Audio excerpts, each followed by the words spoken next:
More than happy. And actually, it's a very good intro, given that the industry is evolving, and so also funds have to adapt to it to a certain degree. And I can speak not necessarily all out of personal experience, given that TVM is longer in the business than I am.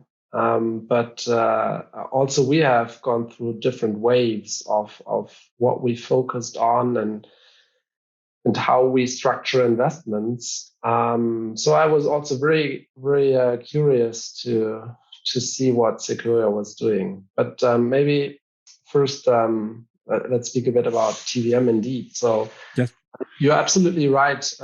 We've been around for a long time. TVM was founded in the early 80s here in Munich, where I'm still based, and I'm a partner with TVM.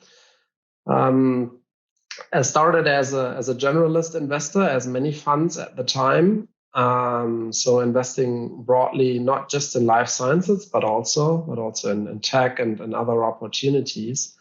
And then in the 90s, we realized that just these broad investments don't make any sense. It's very distinct and different business models and qualifications also of the team you need. So we separated teams. One was more focusing on tech investments, the other more on life sciences investments.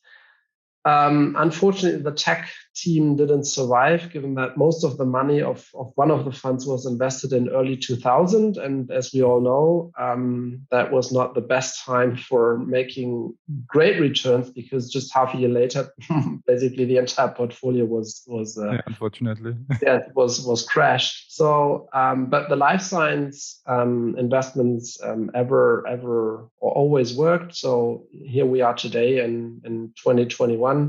Investing out of a $500 million fund, compared to what some of the peers are fundraising these days. This is considered small, I have to say, but it's a sizable fund, and investing in North America and Europe in a very specific manner. But happy to talk about that later.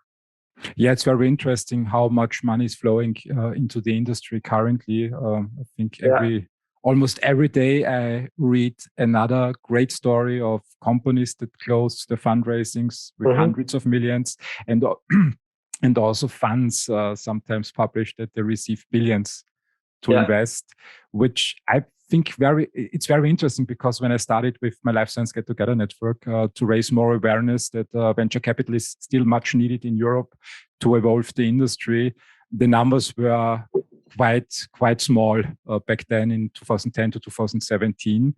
And also the ecosystems were different.